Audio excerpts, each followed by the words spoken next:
Hi students, this is Viswanath Chemistry faculty for NEET and IIT exams. See the next numerical. At what temperature will most probable speed of the molecules of the second member of homologous series CnH2n minus 2 can be the same as that of SO2 at 527 degrees Celsius?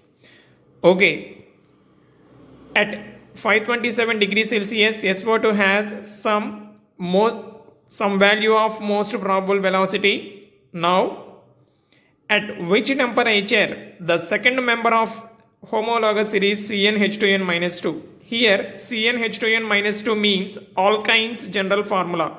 Second member means propyne. So, at which temperature propyne having same most probable velocity as that of SO2, we should find out. Okay, see the answer.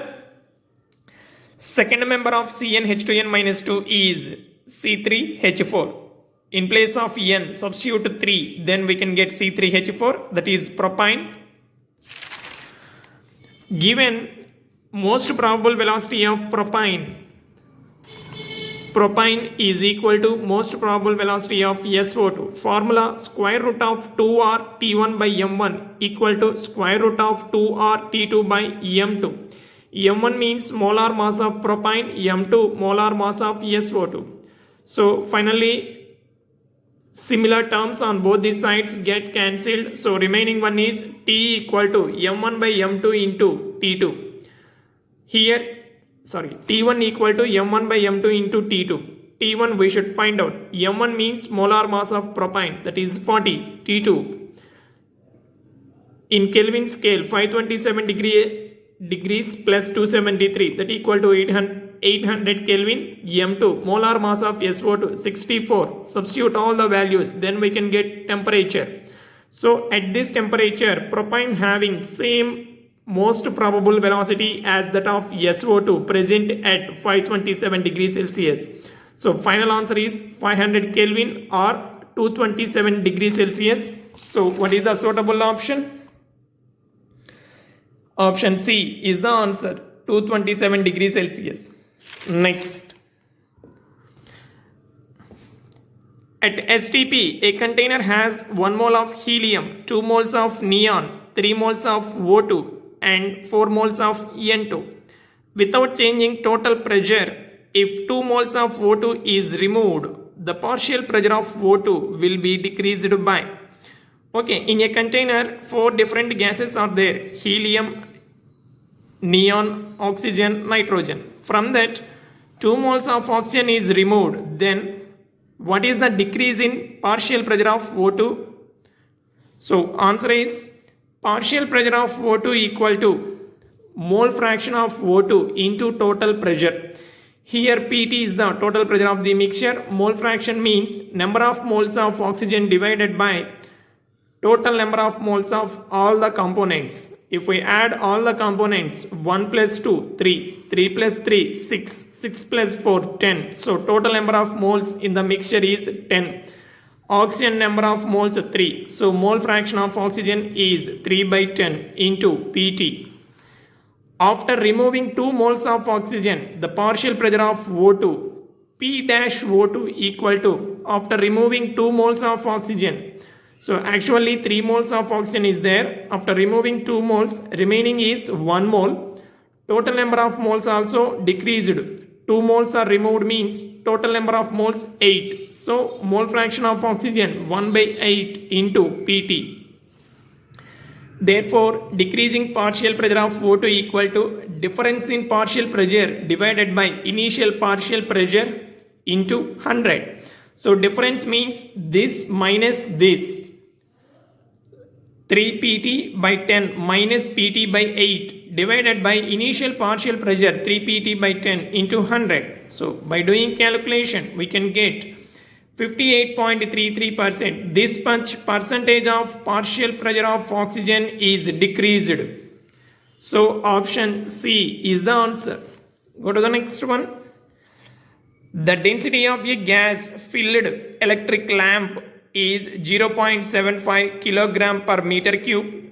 After the lamp has been switched on, The pressure in it increases from 4 into 10 power 4 pascals to 9 into 10 power 4 pascals. What is increase in RMS velocity? URMS means RMS velocity.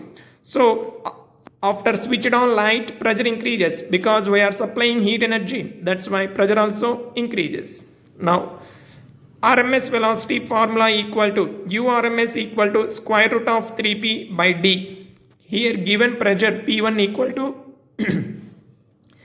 P1 equal to 4 into 10 power 4 pascals, P2 equal to 9 into 10 power 4 pascals. So with initial pressure, RMS velocity formula U1 equal to square root of 3P1 by D, U2 equal to square root of 3P2 by D. Now difference in RMS velocity. Say this delta U RMS velocity equal to square root of 3 by D into square root of P2 minus square root of P1. So P2 value this one, P1 value this one, density 0.75. So by doing calculation we can get 200. Therefore increase in RMS velocity is 200. Okay. Next. A helium atom at 300 Kelvin is released from the surface of the earth to travel upwards. Assuming that it undergoes no collision with other molecules, how high will it be before coming to the rest? So a helium atom is allowed to travel in upward direction from earth's surface. So before coming to rest, how much height it will reach, that we should calculate. Given temperature T equal to 300 Kelvin, atomic mass of helium. Helium contains 2 protons and 2 neutrons. So total mass of the helium, atomic mass of helium means 4 into mass of the proton. Mass of the proton and mass of the neutron almost same, then we can consider this value 4 into 1.66 into 10 power minus 27 kilograms, that equal to 6.64 into 10 power minus 27 kilograms. This is atomic mass of helium. We know that kinetic energy equal to 3 by 2 kT. Here K means Boltzmann constant. What is the value? 1.38 into 10 power minus 23 meter square kilogram per second Kelvin. While atom comes to rest, then what happens? Kinetic energy becomes 0. That means potential energy PE equal to mgh. So let it be equation 2. This one is equation 1. From these two equations, we can write this one. 3 by 2 kT equal to mgh. From this h we want h equal to 3 kT by 2 mg.